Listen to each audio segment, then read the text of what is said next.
o'clock. Welcome everyone. Hare Krishna Mataji, Hare Krishna Prabhuji. Dear devotees, please accept my humble obeisances. All glories to Srila Prabhupada. This evening, we are blessed to have the association of Her Grace Jayasri Devi Dasi, who is a disciple of Srila Prabhupada. Her Grace met Srila Prabhupada during the spring of 1969 in Hawaii.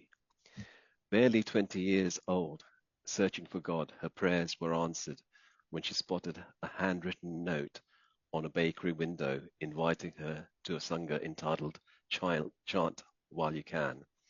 She asked her friend to take her to the temple in the country.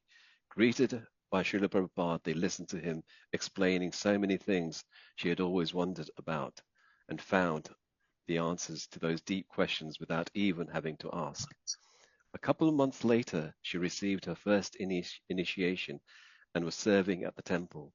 In October 1974, she received her second initiation from Srila Prabhupada. Over the years, Her Grace had taken on so many services, including temple president, treasurer, board member, and head pujari. She moved to New Vrindavan Dham, where she continues to serve the deities. She is an expert seamstress who is fondly remembered by all being the one who stitched a saffron coat for Srila Prabhupada. He wore that coat lovingly for many years, recently during a pandemic. Her Grace had sewn face masks for all devotees so that they could be safe while serving. Srila Prabhupada had instructed her to preach, and as you will see from today's discussion, Her Grace speaks about Krishna consciousness and her spiritual master with vigor. Her deep realizations are presented with such sincerity and honesty that one is immediately affected by her love and dedication. Dandavat Pranam Jayasri Mataji, Prabhuji Radha. Please accept my humble obeisances. All glories to Srila Prabhupada. Welcome, Hare Krishna. Thank you so much. So I'm not really sure of the format. Do you want me to start? Am I taking over the? Yes, please, Mataji. Okay. I was wondering where you got all that information from. It sounds like I've only written that in a few places. It was very difficult, yes. Mataji. Krishna has his way. I was really looking for God, and Krishna, I prayed, and Krishna had put me with the mother of a devotee, and there was like only a few devotees around, and there was certainly no devotees in Hawaii, but Krishna placed me with the mother of a devotee, and then Prabhupada was the first devotee I met when we went to the house that day. And it was like, wow, because I had just prayed, my Lord, if you're here, please send me to somebody who knows you. And right, like a week later, there I was sitting with an effulgent person that was like your best friend that you'd always been looking for, that had, without even me asking, answered my very deep questions. And was like, okay, God, you're here. You sent me to the person that I was looking for. You know, a lot of youth at our age, and a lot of them became devotees, we're looking for someone to lead us, someone to teach us, and a mission. And Prabhupada was just like, it was like a magnet. Srila Prabhupada was like a magnet. It wasn't trying to convince you or, sway you or, get over on you. He was just giving you the absolute truth. And because of who he was and how he was this effulgent person that when he spoke, just like volumes of knowledge went through you. And it was like the Pied Piper. Everyone, we just had a mission. All of a sudden, we were just following him.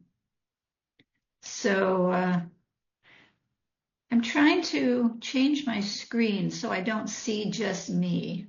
And I'm not really sure how to do it. If someone could, I'd rather see everybody else than myself. Right. Mataji, Prabhuji, we've done that for the recording itself. It just helps with the recording. Okay, no if that's worries. okay with yourself. No worries. And I was looking at Lord Chaitanya, there was all these pastimes, and all of a sudden all I see is me.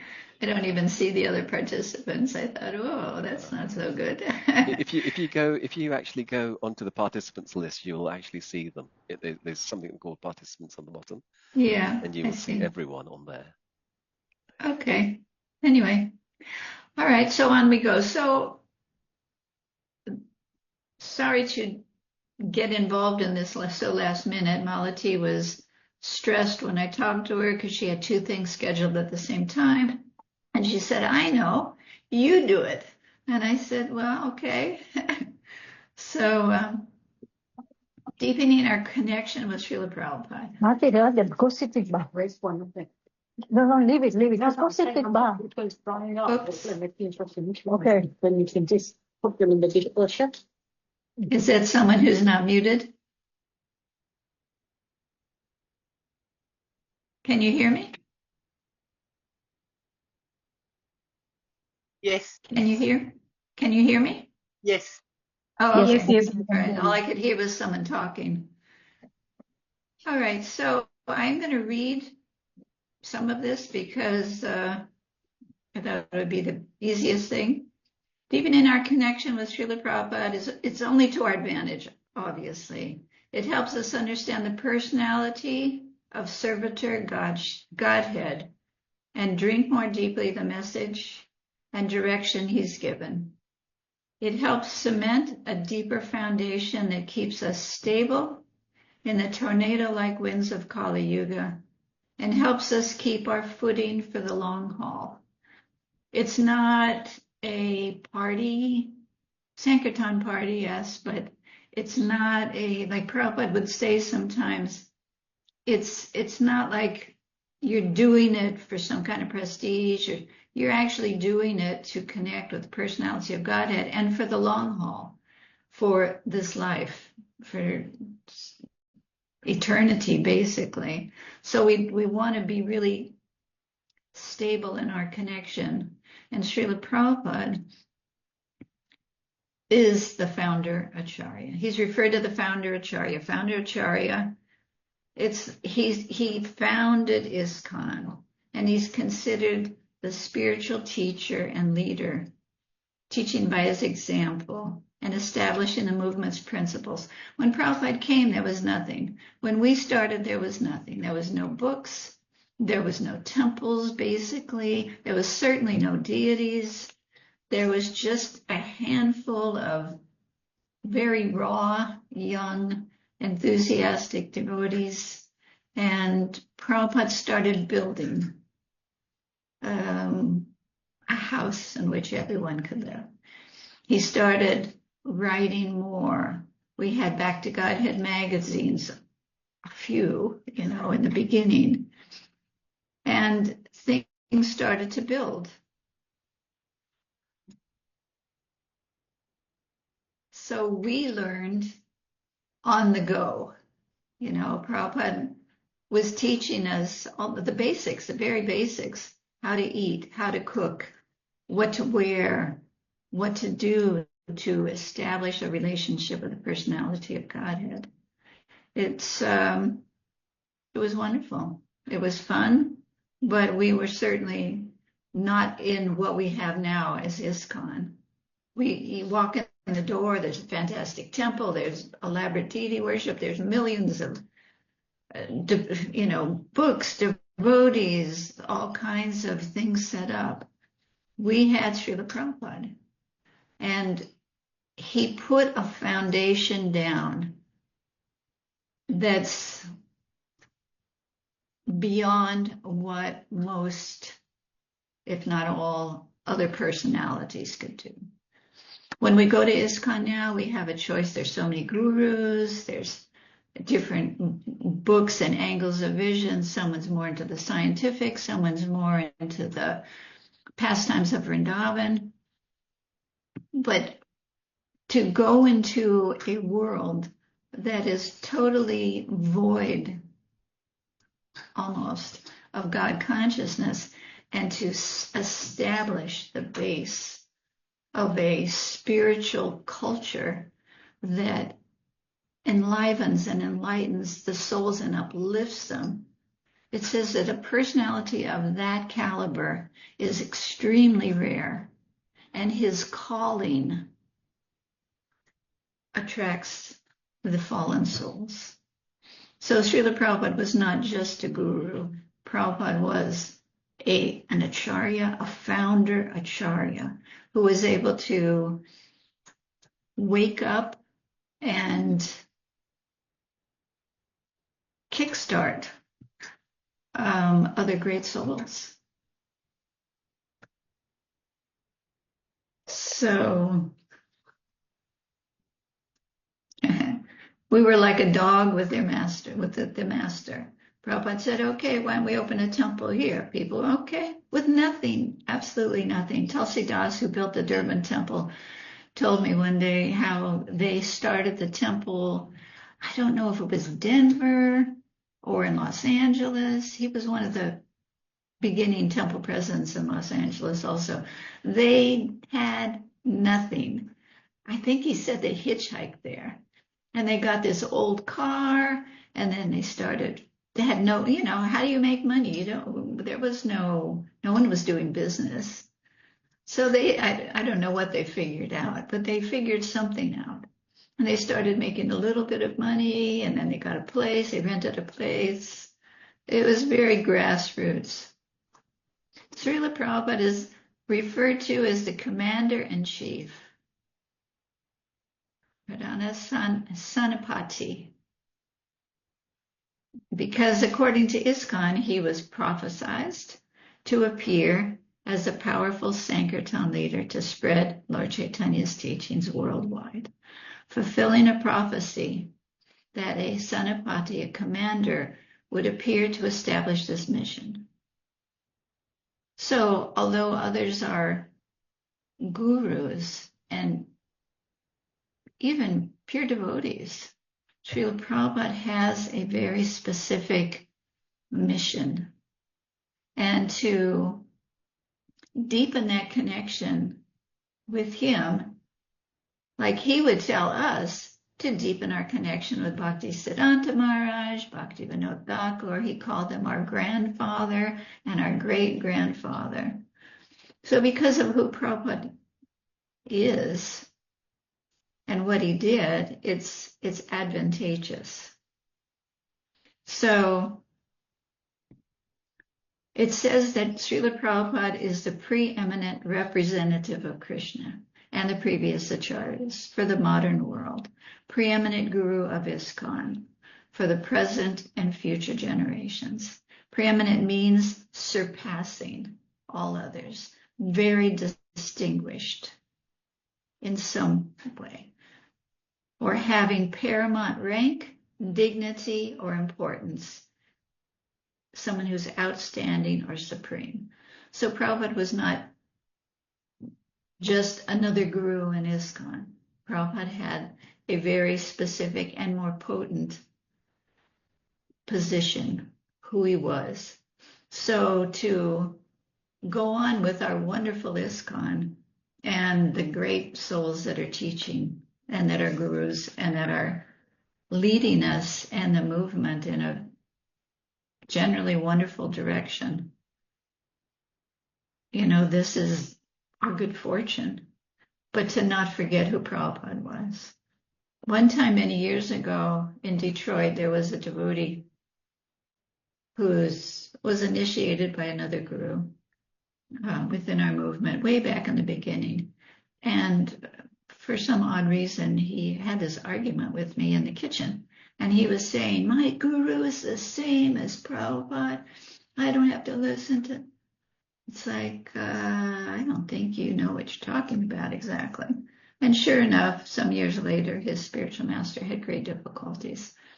But just to appreciate who Prabhupada is to our advantage. Prabhupada just has a special place in the scheme of things. Not everyone had the good fortune to meet Srila Prabhupada. Somehow or other, and I don't even know how, Krishna gave me Prabhupada's association. I mean, I can see I was looking, so I must have had some past history. And when I met him, it was like, this is the person I've been looking for. But not everyone has a good fortune to meet him on the Vani level.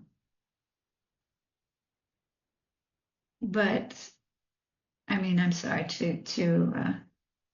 but we have Prabhupada's personal association. There's absolutely no doubt about it.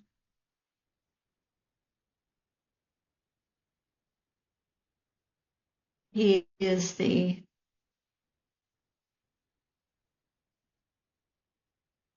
he's the and it was so obvious, he's the transparent media. In other words, when you meet Srila Prabhupada, when you come in contact with his books, his organization, his disciples, his mission, he is the transparent via media. You find Krishna. Personally, I never thought Prabhupada would leave. When you were in Prabhupada's presence, you were in the spiritual world. And that was eternal. Prabhupada was eternal. And it was so obvious. Just like if someone's like a prostitute, it's so obvious. With Prabhupada, it was like, wow, he's eternal. You never thought he was going to go anywhere because of his presence. In the Bhagavad Gita, 254, Arjuna says, what are the symptoms of one whose consciousness is thus merged in transcendence? How does he speak? What is his language? How does he sit? How does he walk? And Krishna says, now Arjuna says, my dear Krishna, will you kindly explain what is the language?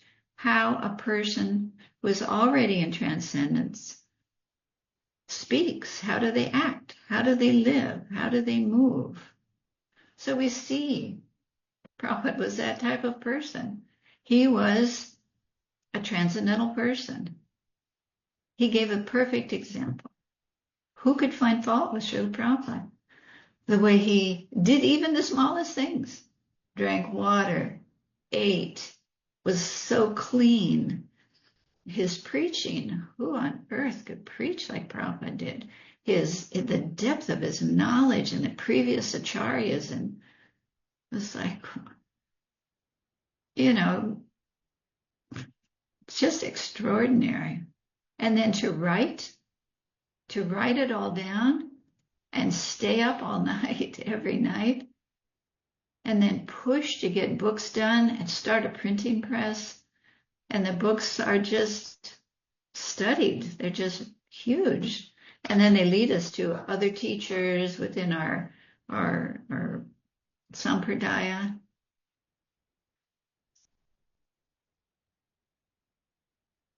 It's funny because when we were young, everyone started, I don't want to say imitating, but trying to follow Srila Prabhupada. The way he drank water, the way he did things, his talk, mannerisms. It was like, what is that? What a great man does, other men follow. And Prabhupada was our great man, like a perfect gentleman, pure, so Krishna conscious, giving a mission to the world. So it was fun. It gave us life, basically. Prabhupada gave us life, changed our lives. He was a perfect example of transcendence. He showed us how to live. What were we? We were like downtrodden, a lot of us downtrodden hippies with no culture, no good habits. And, he just laid it all out. The perfect Ayurvedic menu of life, basically. He knew so much. When he was in Hawaii that first time, when he walked, he could point out the plants on the side of the road that were medicinal. And he knew about different, just so many different practical things, not just spiritual. And I think that's one of the things I really liked about Srila Prabhupada. He had me sit close to him, and he was looking at this Bhagavad Gita that I had that was from an impersonalist, and he was showing me how this impersonalist Bhagavad Gita, the person that was writing it was saying completely the opposite of what Krishna was saying. It was like, oh, okay. And then he pulled out his Bhagavad Gita, his new Macmillan, kind of a lilac-colored Bhagavad Gita. And he said, this is Bhagavad Gita as it is, as it was spoken by Krishna, as it was understood by Arjuna. And so he said, do you want a copy? And being a hippie type of person at the time, I thought he was giving it to me. So I said, yes. And he sat back and he said, that will be $2.95. And so I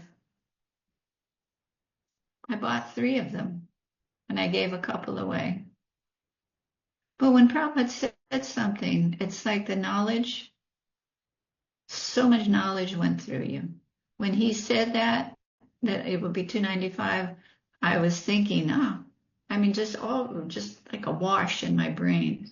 Yes, of course, everything costs money. Of course, I should be happy to pay that. So, of course, I was. I had money that I had no need for. But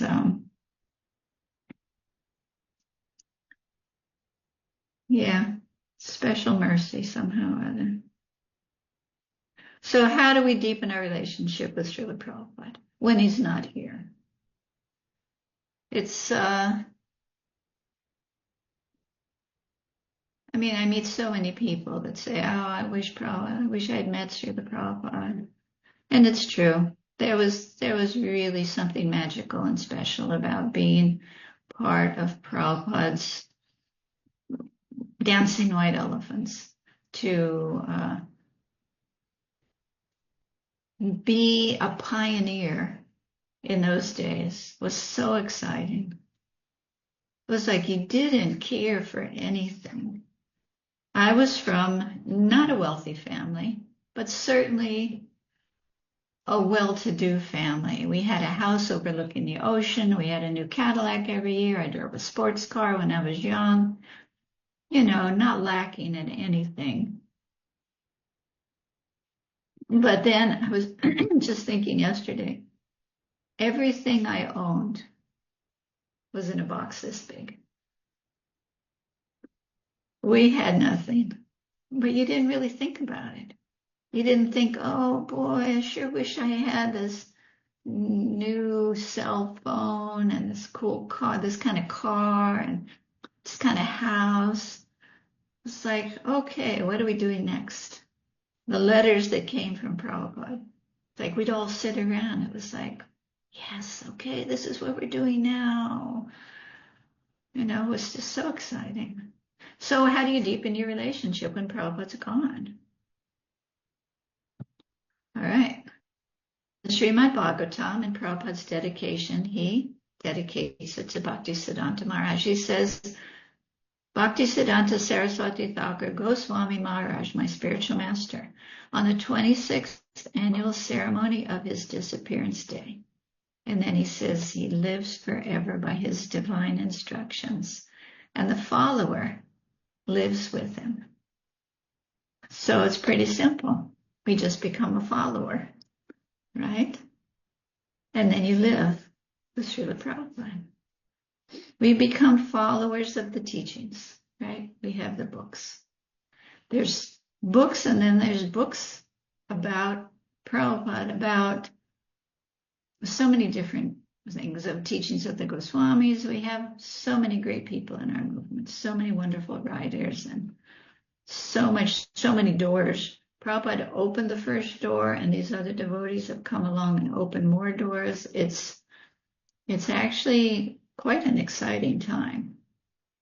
We become followers of the instructions that he gave, right? We have access to letters. I just read a bunch of letters the other day and I thought, I want to sit and read all these letters.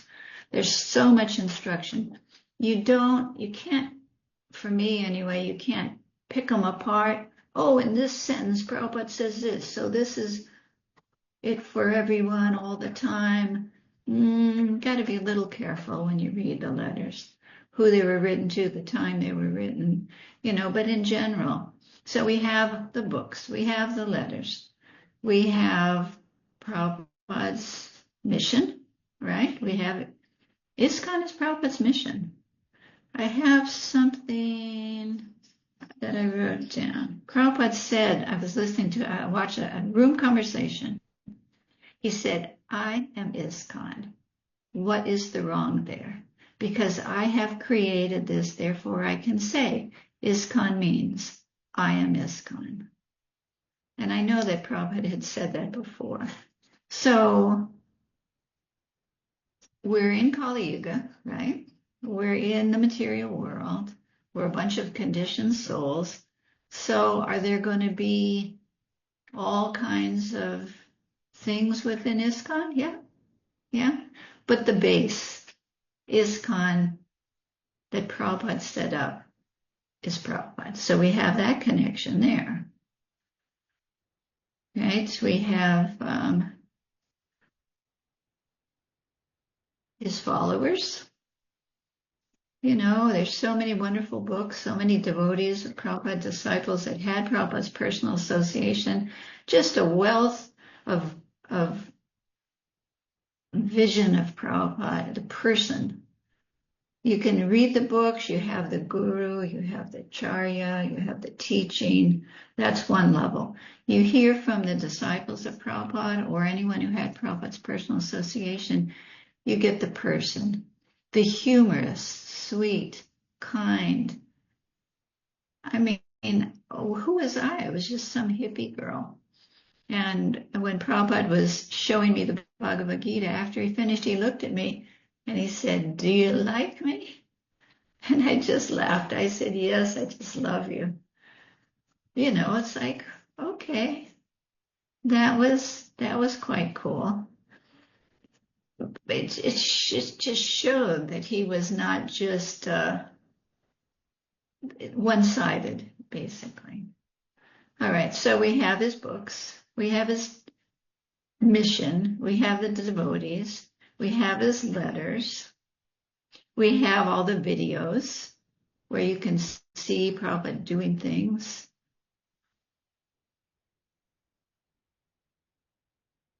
We actually have a lot. And Prabhupada talks about the pages of the books, that you can see Krishna in the pages of the books. And so, of course, you can see Prabhupada in the pages of the book, a certain aspect. There are his books he painstakingly presented to the world. And he said you could associate with Krishna through the pages of these books. The books about him that have been written. The letters.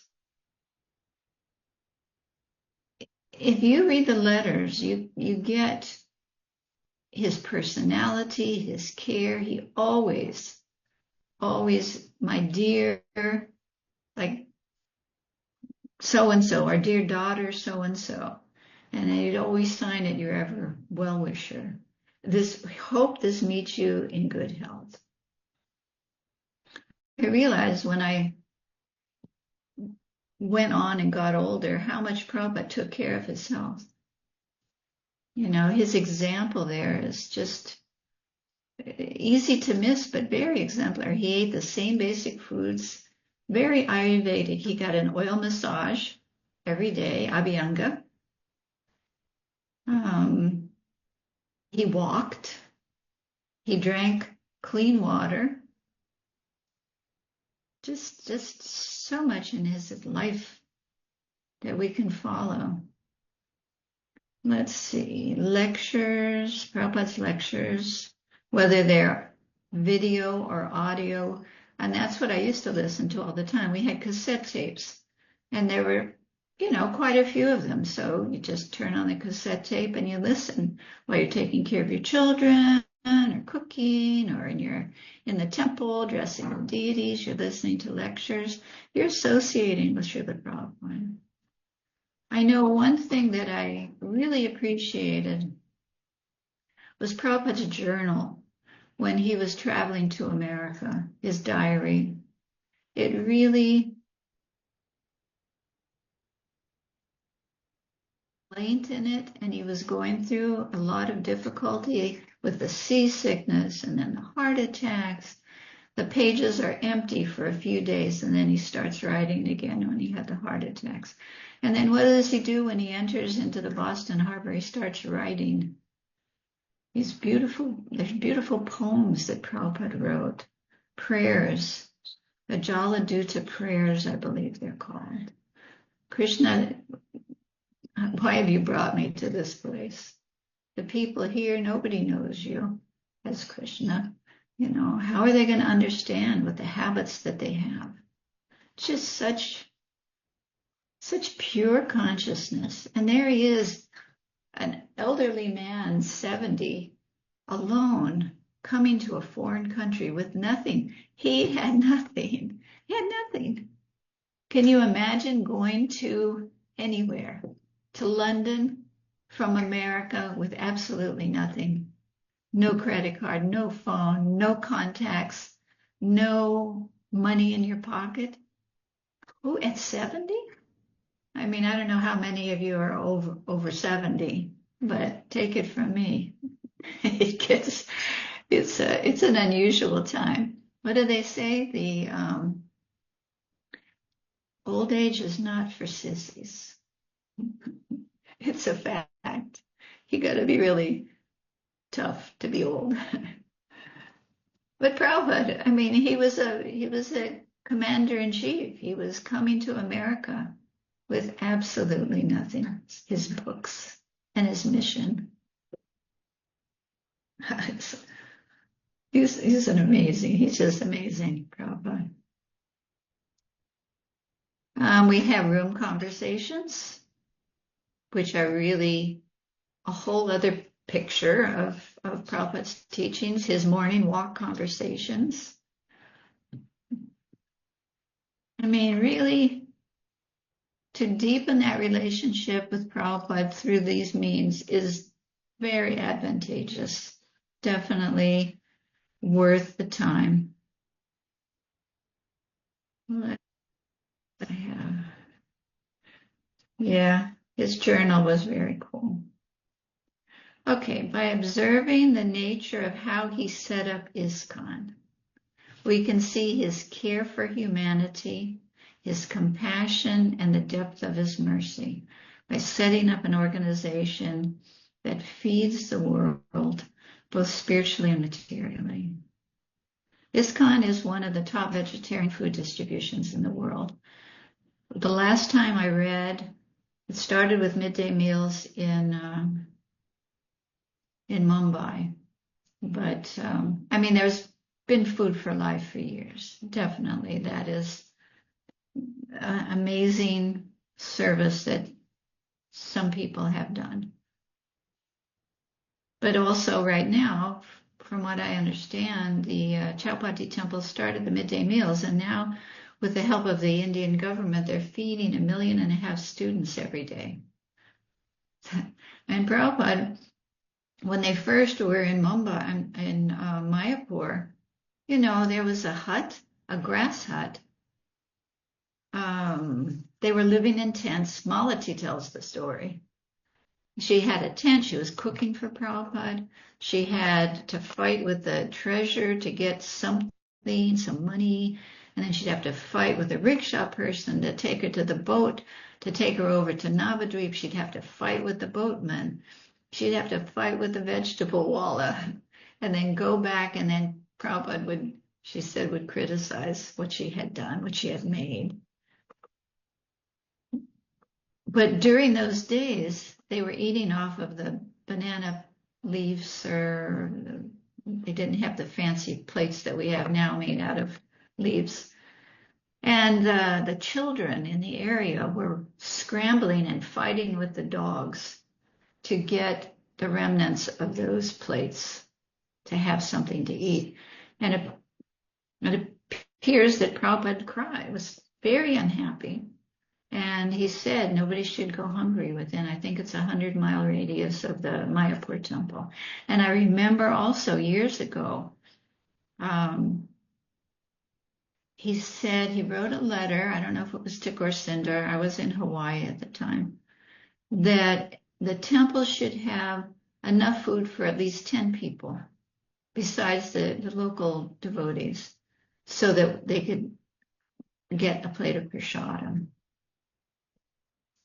So Prabhupada his compassion was not only giving people that spiritual food to aid them in their march toward the personality of God, but also on the material platform of distributing food.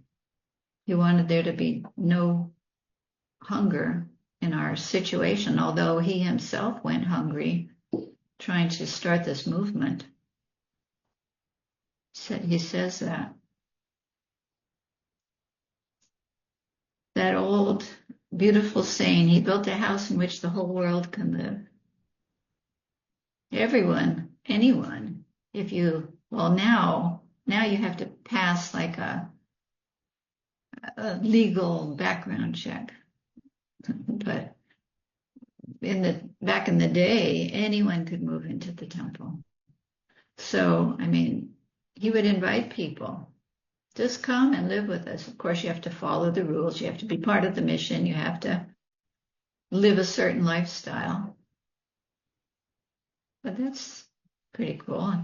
Good for anyone, actually. So, also, a personality who is a pure devotee, like a really advanced pure devotee. There's different grades. Prabhupada said we were all pure devotees. And obviously, we were not on the same platform as Srila Prabhupada. But, an Uttama Adhikari, a pure devotee who's on the platform, Prabhupada was seeing Krishna. He was associating with Krishna, and his spiritual master all the time. So there's different grades of devotees. So we're fortunate enough to associate with someone who had, 26 qualities of a devotee. I like this because this gives you a look at Srila Prabhupada. Kind to everyone. Number one, kind to everyone. We hear the stories about different devotees and Prabhupada being in their room and an ant walking on the table and Prabhupada telling the disciple to chant Hare Krishna to that ant.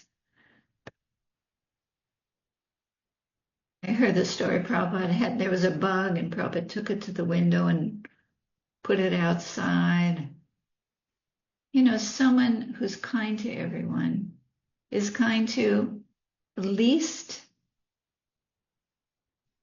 and, not in it for a power play. Unfortunately, in this day and age, we have so many people that we have to hear about or see pictures of every day. They're just power hungry, self-centered, egoistic people. Kali Yuga is just so disturbing and disgusting. It's just a time full of just really bad qualities. And Prabhupada was so much the opposite of that. But he was coming to give the medicine. When I met Srila Prabhupada, he had a little vial of Ayurvedic medicine on his table. And he put the bottle in front of me and he said, this medicine has to be taken at a certain way at a certain time. And in his talk, he was telling me basically that if you want to make spiritual advancement, you have to take the medicine at a certain way at a certain time. So kind to everyone is definitely Prabhupada's very high qualities. Number 2, does not quarrel with anyone. He doesn't make anyone his enemy. In the age of Kali, quarrel is there all the time. In families, with friends, with, it's easy to quarrel nowadays. There's bickering going on all the time. And people getting killed over just nothing. And then we see like the 6 Goswamis. You hear about them, like descriptions of Sanatan Goswami. Everybody loved him, even the dacoits. Prabhupada was like that. He was just very not, could you imagine with his quality and his culture, living with a bunch of hippies that don't even know how to clean themselves, standing in line on the 26th 2nd Avenue to use the bathroom, standing behind all these dirty hippie kind of people? If you didn't have the right qualities, you would be really pushy. So number 3, fixed in the absolute truth. In one of Prabhupada's lectures, the life of a devotee is already explained that he is fixed up in God. He has no other business than to think of God, talk of God, preaching of God. He is a devotee. Prabhupada was like that. He was like that 24 hours a day. It's not that he started ISKCON and then he got a car for himself and started going shopping and buying fancy things and building himself a house and, no. 24 hours, how to push on Krishna consciousness. Just Krishna conscious all the time. And you hear that from the people that lived with him, Prabhupada's secretaries. 4, equal to everyone. In many places says the Lord is equal to everyone, and the pure devotee is the same. So what is the example? The rain falls everywhere, on the ocean and where it's needed. So where is it needed on the ocean? No, but it falls on the ocean. So the pure devotee is equal and doesn't discriminate. Well, like Bhagavad Gita says, the dog eater, the Brahmin, the cow. Prabhupada was concerned with the plants. Prabhupada in several places, I know in Hawaii, there was a tree. Prabhupada said it should never be cut down. He had relationships with all kinds of living entities. He didn't just see the human beings or the human beings with money were important. Everybody. There's a friend who lives in New Vrindavan, and he met Prabhupada when he was a very young man in the military. He was in the Navy, and he was walking down the street in his military uniform. He was probably 20. And this person started walking with him and talking to him, and he couldn't really understand so much what they were saying. And then when they got to a certain street corner, the person went one way and he went the other. And then sometime later, he met the devotees, and he was going to the temple somewhere, maybe Texas. And they went to the airport to meet Srila Prabhupada. And so he lined up. When Prabhupada would come to the airport, the devotees would line up on either side, and Prabhupada would walk down the middle. So there they were, lined up. Prabhupada was walking down the middle, and Prabhupada stopped right in front of him and said, "Oh, how nice to see you again." And then he realized it was Prabhupada that was walking with him in New York. Prabhupada remembered him. It's like, well, faultless. Number 5, no one can find fault with him. When Akrura, this is from the Srimad Bhagavatam, when Akrura came to Vrindavan in search of Krishna, he saw the footprints of the Lord in the dust of Nandagram, and at once he fell down on them in ecstasy. In transcendental love, the ecstasy is possible for a devotee who is fully absorbed in incessant thoughts of Krishna. Such a pure devotee of the Lord is naturally faultless, because he is always associated with the supremely pure personality of Godhead. Constant thought of the Lord is the antiseptic method for keeping oneself free from the infectious contamination of material qualities. The pure devotee of the Lord is always in the company of the Lord by thinking of him. A letter to Batu Gopal. This is part of a quote. Must all become ideal in your character, and then people will be very impressed with such purity. A devotee is faultless. He has no flaws.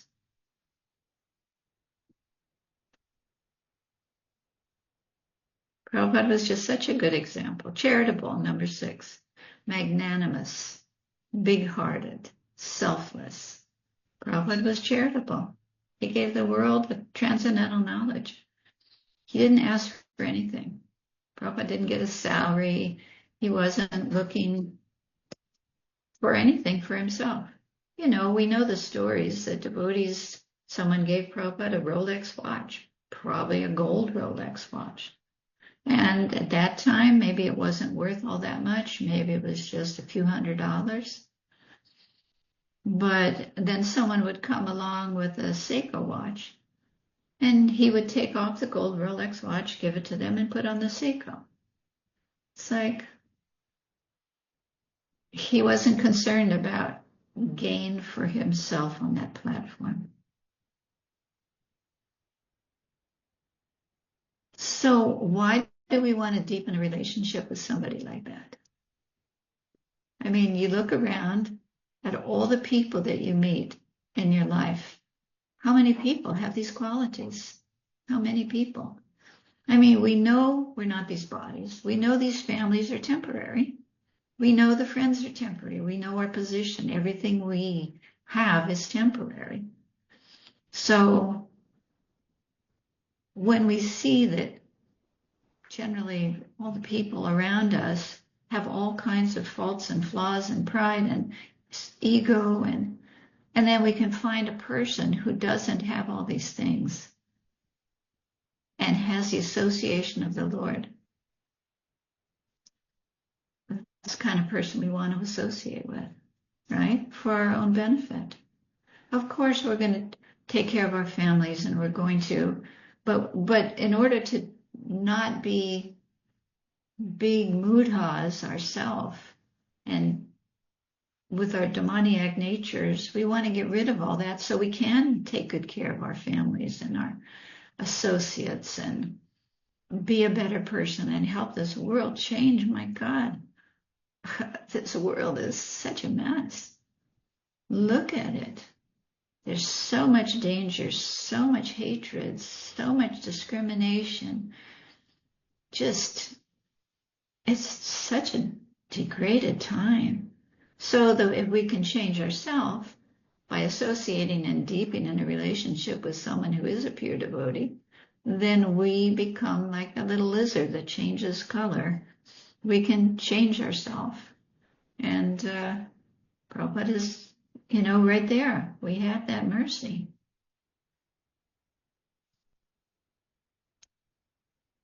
Prabhupada wrote to Batu Gopal. I did charitable. Okay, number 7, mild. Can I ask when you want me to stop talking? How long do I have? Because I'm only on 7 and there's 26 qualities. That's fine. I'm sure we can listen to all 26, Mataji. It's Okay. beautiful. Thank you. So number 7, mild. Compassionate, forgiving, merciful. That's what mild means. So we can see that, easily in Prabhupada's life and his character. Clean. Prabhupada was super clean. I mean, when he drank, he poured the water in his mouth. I mean, I don't know. And I can totally understand why. As soon as you start touching your mouth to your glass, you've contaminated your water. But to know the art of pouring it into your mouth without getting it all over yourself is something else. When Prabhupada came to Hawaii one time, because I'm a seamstress, they asked me to cover his cushions. When Prabhupada sat at his desk, he had a big bolster behind him, 2 bolsters on the side, and a cushion underneath him. And when he would translate, and then like after lunch, he would eat, and then he would just lay back and take his nap for a short time. So they asked me to cover it, and I covered it in a navy blue velour. That's what they gave me. So I covered the cushions. Prabhupada came. I was so happy. I got the cushions back the next day. He wanted them covered in white. Why? Because with white, you can see the dirt.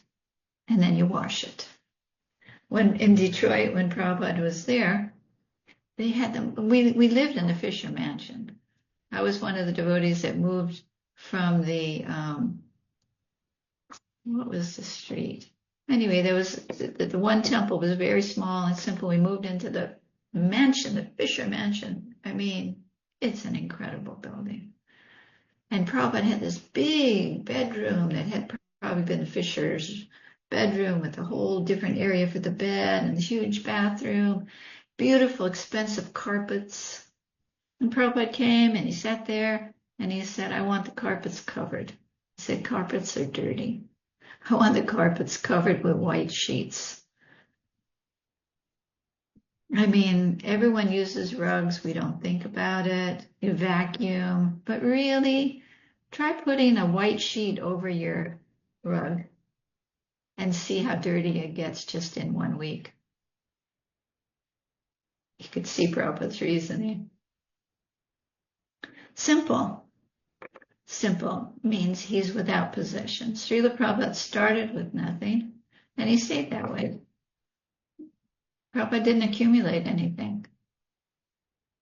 I mean, most people could not move their location without some kind of a van or a moving truck because we accumulate so much. Of course, Prabhupada was a sannyasi, but still, it's easy to accumulate a lot of things, but Prabhupada didn't. He just lived very simply. I mean, these things sound so easy, but in actuality,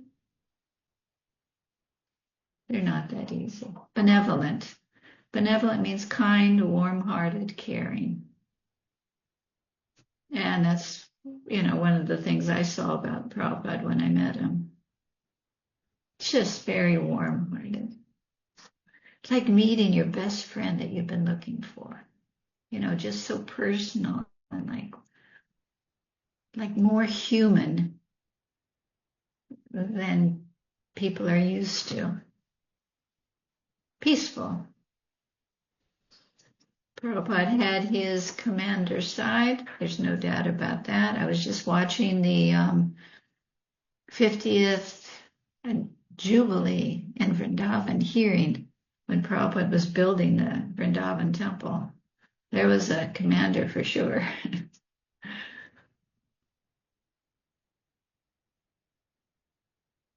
Oh, completely attached to Krishna. Always surrendered to Krishna.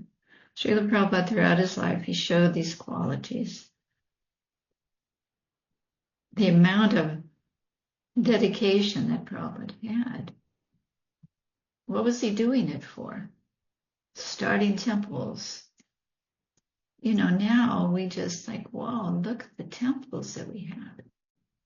Prabhupada planted this plant and he watered it and it started to grow and then all these other people started watering the plant after Prabhupada left, and it's just like beautiful. Just a beautiful creation of devotion. Number 13, no material hankering.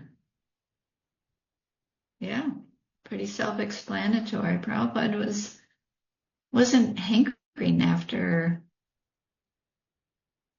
anything, although he had money. He had people that would do anything he said.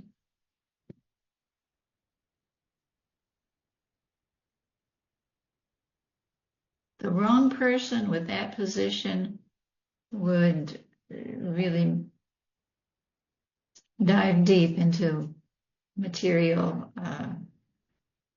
pleasures. Number 14, meek. Meek means enduring injury with patience and without resentment. So what was Prabhupada doing in New York? He was meekly sitting there, trying to translate. His things were getting stolen. He wasn't getting the temple that he wanted. His godbrothers weren't helping him. He had no help. Should I go back to India? Should I stay? Okay, I'm going to stay a little longer. Prabhupada was very patient. And he was enduring a lot of injury. 15, steady, someone who's fixed. The realizations of a devotee should be so profound that his dedication to his spiritual master in Krishna cannot be influenced anymore by various temptations, suffering, or opposing philosophies. Prabhupada was extremely steady. Number 16, self-controlled. He controls the senses. Prabhupada was very regulated, like the same thing day after day after day after day after year, just the same schedule, the same kind of food, just very regulated and just very steady and just very fixed. I hope to acquire some of these qualities in some life. Number 16, self-controlled. He controls his senses. Yeah, Prabhupada wasn't like this madman. Look at some of the leaders that we have. It's just like out of control. I mean, they're grown men who are in a position of power, and they're just like fools and rascals, just disgusting. Sad, actually. Number 17, does not eat more than required. Prabhupada said, overeating is a cause of disease. Prabhupada had the same kind of food all the time. A very steady diet, very simple, very healthy. He had his 4-5-tier cooker, his brass cooker. The dal, the rice, the chapatis, the sabjis, just simple. And he didn't, he wasn't fat. He was controlled his senses. He didn't eat more than required. You're supposed to, it says in the Bhagavatam also, and it's an Ayurvedic thing. You fill your stomach half with air, quarter with liquid, and the rest with food. And maybe I have the proportions off. Anyway, you're not supposed to stuff. I remember in Hawaii, on McKinley Street, we had a temple, and that's where the devotees started coming. I don't know how many people we had living in the temple then, 20, 26, mostly brahmacharis, maybe even more. We would have a feast. And one time we got this donation of macadamia nuts. For our Sunday feast, we would have halava, macadamia nut halava, oatmeal halava, and wheat germ halava. We were trying to stay devotees, I guess. And everyone would eat so much, we would all just lay down. Oh, we're so full, our stomach hurts so much. Okay, number 18, sane. He is not influenced by the Lord's illusory energy. Yes, someday I hope to be sane also. You know, we consider insanity when someone's really off the mark.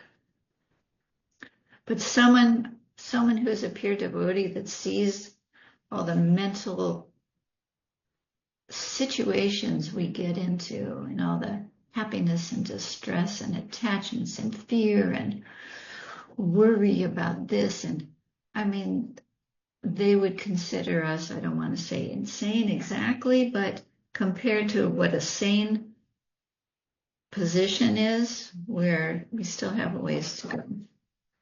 Number 19, respectful. He offers respects to everyone. Number 20, humble.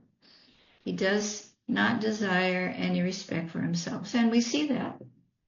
We see that. I mean, sure, Prabhupada said on a big Vyasasana, but that wasn't for him. And he wasn't into people touching his feet and getting his feet washed. And he was so special. And I'm so special. Prabhupada wasn't like that. When people would ask him, that one fellow that asked him, are you the guru of the world? And he said, no, I'm everybody's servant. It's just, humility is difficult for a conditioned soul because the disease is that we all want to be number one. We all want to be special. Prabhupada wasn't like that. He wasn't looking for adoration for himself. I remember one of the gurus that's very prominent now and wonderful. He sat in New Vrindavan and he said, my greatest fear is that this is when before he started taking disciples. My greatest fear in taking disciples is that I will become like that think I'm special.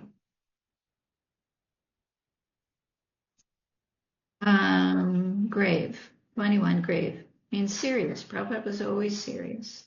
I mean, he was joking. It's not that you don't joke, but he's, the broad spectrum of life. You keep that foundation serious. You don't waste time. And here I'm preaching to myself for sure. That's one thing. There's so many devotees leaving their bodies now, young and old. I mean, every day. I know 3 young people, 3 kids, 20-year-olds, or one was younger, just passed away in their sleep, went overdose, got in an accident, just like one after another. Someone in New Vrindavan, Bhakta Mike, who's been there for years and years, just gone. We don't know today or tomorrow. We got to be grave. We have to be serious.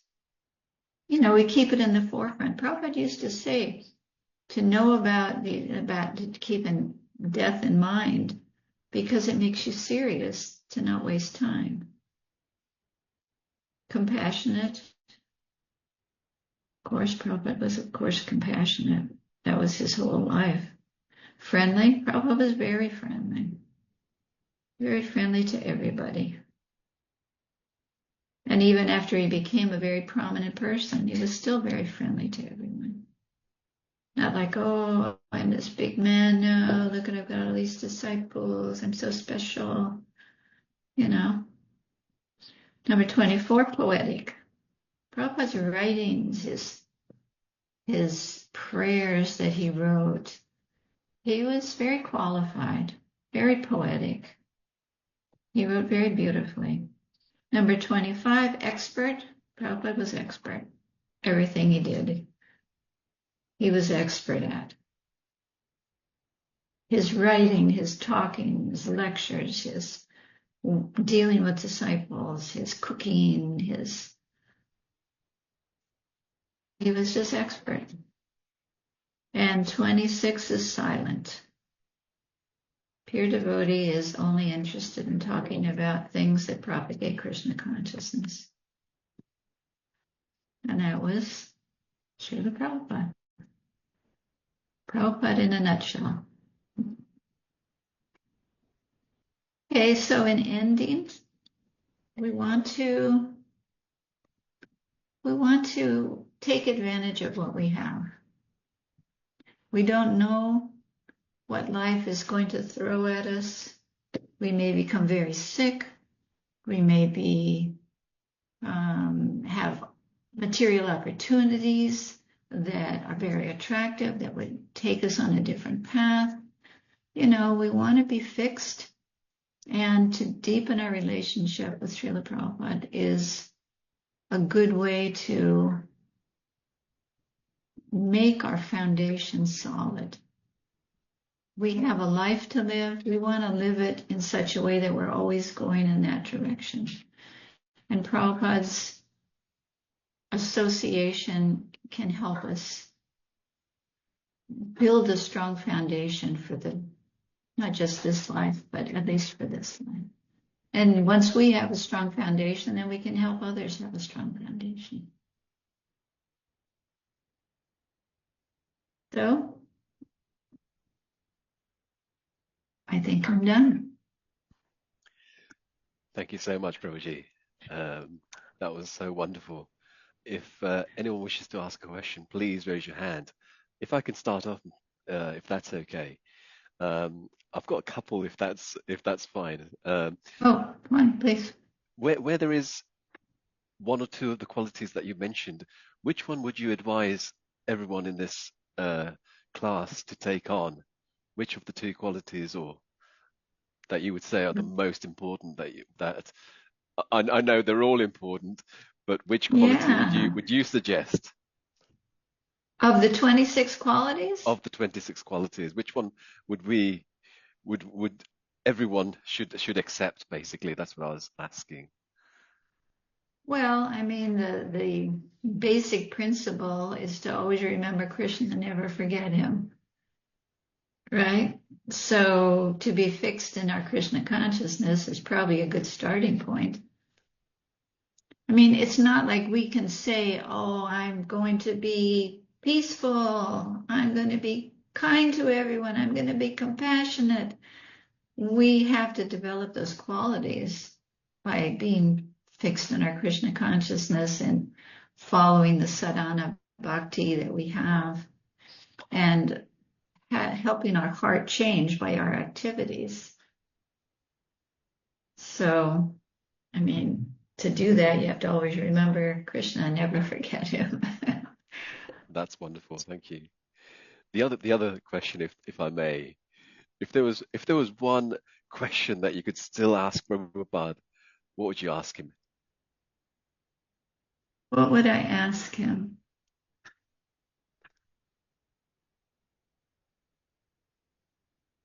I think I might ask him because to me, Prabhupada could answer anything. I've had a few times where Prabhupada had told me, he said, if you ever have questions, find out if someone can answer them, and if not, write to me. So I wasn't in that consciousness when Prabhupada was here. Unfortunately, I was in La La Land. But, I mean, I was here, I was doing service, but I still was a bit in La La Land. I think I would ask him to help me detail my life in such a way to make the most advancement, for me individually, because I truly believe that Prabhupada could see me very deeply and very individually. And that was because when I went there, I had been following a desire to become God conscious. So I would go to work at this little place part-time, and I would come back And all I would do, I was already following all the principles, and it had nothing to do with Krishna consciousness. Krishna consciousness wasn't there in Hawaii yet. But it was Krishna just had moved me in that direction. And I wanted to know more about God. But the more I pursued just reading and trying to meditate on who knows what I was meditating on, I get all these questions. What do I do here? What do I eat? How do I know? And in the course of sitting with Srila Prabhupada for an hour, I could see him looking into my mind or my soul. And he, in his conversation, answered all of those questions, and I didn't ask him anything. So I feel that if I had his personal association again, I would ask, okay, I'm in ISKCON. There's so many things to do. At this point in my development, what's the most important actions that I should pursue to help me get to the point that I really need to get to? Because I may think it's doing this or doing that, and he may think, no, actually, the one instruction that was prominent to preach Krishna consciousness to the suffering humanity. But, I would like more detail, but I don't have that opportunity right now. Okay, thank you very much, Mataji. Katie, Mataji, you've got a question here. Would you like to unmute and ask that question yourself personally? Yes, Hare Krishna. Thank you for that lovely talk. Absolutely wonderful. I think you may have just answered it, Mataji. It was, what led you, did you come from Hawaii? Did you move to Hawaii for any reason? What led you to looking for God? But I think you just answered that. Maybe if you could expand on that, please. Well, my father was a manager of Dun & Bradstreet in Hawaii, and I went to Hawaii when I was 12. So we had a very nice house. We lived over in Kailua, the opposite side of the island. And when I was I don't know how old I was, 18 maybe, I just started wanting, as I say, Krishna has his hand in things. I just wanted to know more about God. I tried the Catholic Church, which is what I was a part of, but I couldn't get the depth of answers I was looking for. And I got involved in the hippie movement and that lifestyle, a little bit. And as I went through that, it was if you read Radhanath Swami's book, he had a similar experiences that I had, or I had similar experiences that he had. And there's really no comparison to personalities. He's way, he's wonderful, much more advanced. But, the meat eating thing. I was raised eating meat. That's all I knew. It didn't even cross my mind. And then while I was in my looking stage, I went into a butcher shop, and for no particular reason, Krishna just woke me up. I looked, and there was a cow's tongue on a plate with blood all around it, and I went, oh my God, this isn't just like a hamburger. This is a killed animal. That's his tongue. And I said, never again will I eat meat. I hadn't met the devotees yet, but this was Krishna. And the same thing with the other principles. I would, all within a year or something, it's okay, oh no, I'm never going to do this again. No, I'm never going to do that again. The way the societies are geared, everyone eats meat. 90% of the people are having illicit sex. They're almost all taking intoxication. It's but somehow or other, Krishna just woke me up. It's one after another. And then I got to the point, it's well, what am I supposed to do here? What am I doing here? It wasn't something I did. It was Krishna's Krishna's just waking me up. Like Prabhupada said, someone asked Srila Prabhupada, and I can't tell you where the quote is, but Prabhupada, if we were part of Krishna consciousness in the past, how is it that we did so many unusual things before we met you? And he said that when Krishna called you, you came. And I truly do believe that Prabhupada was there and the movement was ready to start, and Krishna was just calling us, you know. Yeah. And it also says that by the association of a devotee, it's like you don't just become Krishna conscious, the association of a devotee. That's why Prabhupada wanted people seeing the books, touching the books, some association with pure devotee. It gives them a beginning. So we had some beginning in the past, some of us more, some of us less. But, you know, just to make as much progress. Prabhupada said it was like a bank account, you know, little bit, little bit, little bit.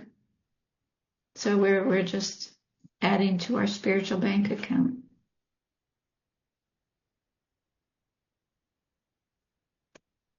Okay, thank you very much for that. Kalindi Mataji, would you like to ask a question? Kalindi Mataji, you're on mute. Yes, Hare Krishna, Mother, please accept my humble obeisances. All glories to Srila Prabhupada.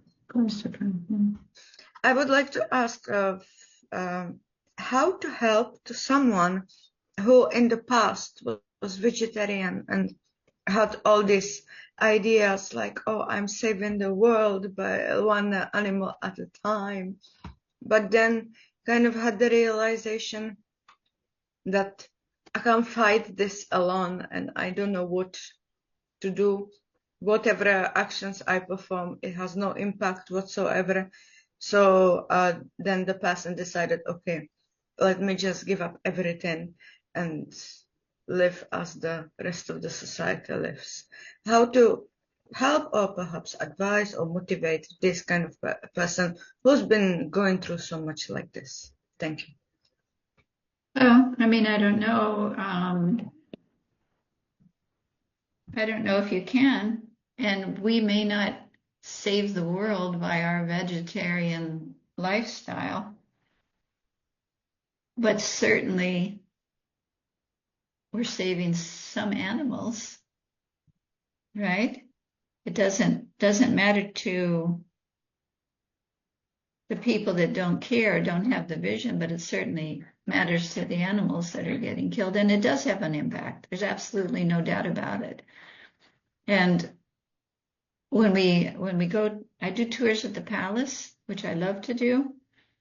And, you know, we get to the changing bodies exhibit that we have on the wall in the back hallway going around before we go into Prabhupada's room. And somehow or other right there, I always get into the vegetarian thing. You know, it's like when we were first starting, vegetarianism was not a thing at all. If you wanted a vegetarian meal, you had to have a grilled cheese sandwich or just some cheese and crackers. I remember being pregnant and going into the grocery store and just nothing I could eat, nothing. So I get crackers and cheese. Now you go to a grocery store, at least here, I don't know about there. There's a million things you can get. There's sandwiches, there's wraps, there's pizza, there's there's so many things, crackers, cookies, everything that are vegan, vegetarian, organic. But when we were starting, there was nothing. Neither do we have money. You know, we live really simply. But to say that it's not helping is a mistake. And I think because of Prabhupada's preaching and all the book distribution, How many books has ISKCON distributed in the last, since Prabhupada started? Millions, like 800 million. And in those books, Prabhupada talks about animal killing and the karma and the result on the planet. It was a big thing with Srila Prabhupada. And because people have been reading the books, because there's been millions of books sent out and given out and sold, then what do we have now? We have a vegan movement. We have vegan outreach. We have PETA protesting. They're not devotees, but they've been woken up because the concept has been put out there. That's my opinion. It wasn't before Prabhupada started the preaching and the book distribution and stuff.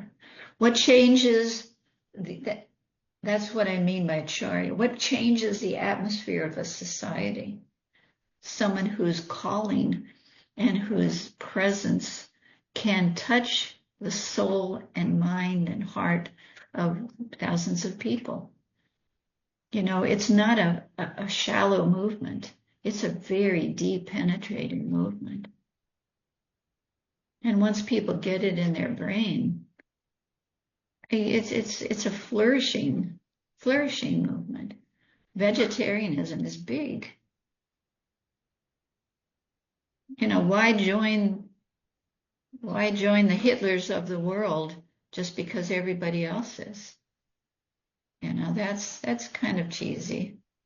Maybe they're just temporarily weak and not inspired, and I don't know. You can just try inspiring them. Give them some of Prabhupada's books. But also the senses, of all the senses, the tongue is very voracious, most voracious and uncontrollable. And it's true. If you're hungry and you walk into a store or down the street and you don't have a really deep conviction, you'll eat anything because it's so available and so tasty and so difficult to avoid. You have to have that foundation, that deep foundation.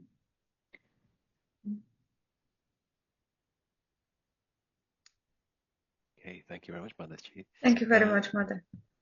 So Devi Mataji, would you like to ask a question? Hare Krishna, and thank you very, very much for today.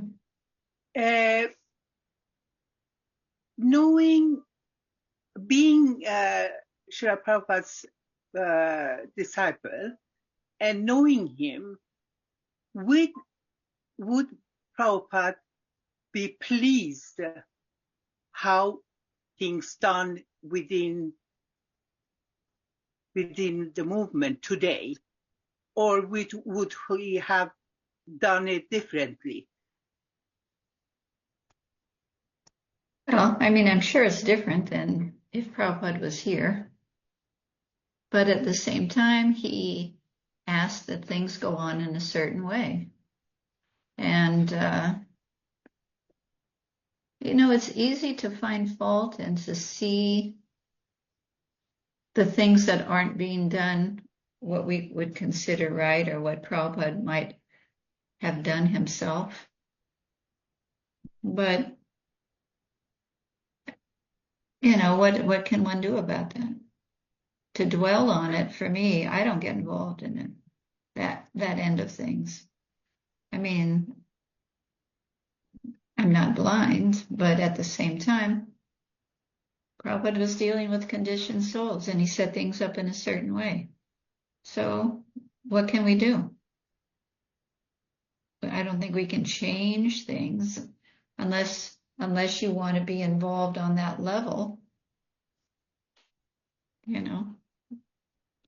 But to sit and talk about it for me is totally useless unless there's something that I can do.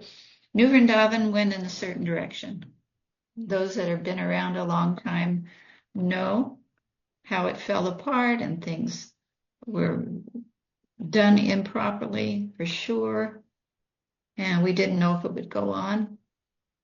And especially when it came to the children in our school. It was like, what? And I said at that time, I will never live in a place that has control of my life that I don't know what's going on. So I got involved.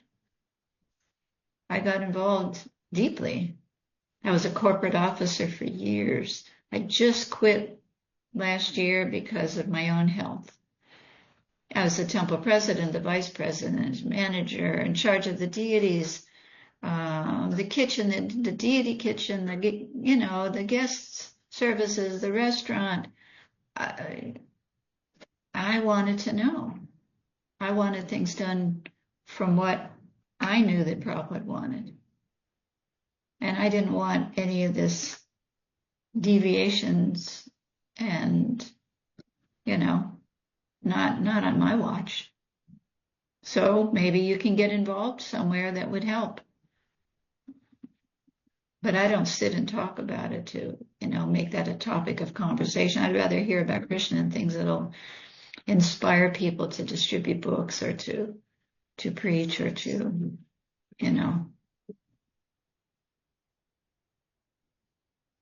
Thank you very much. Hare Thank you. Krishna. Thank you, Mataji. That goes back to what you said originally, which is always think of Krishna and never forget him. So thank you very much for that.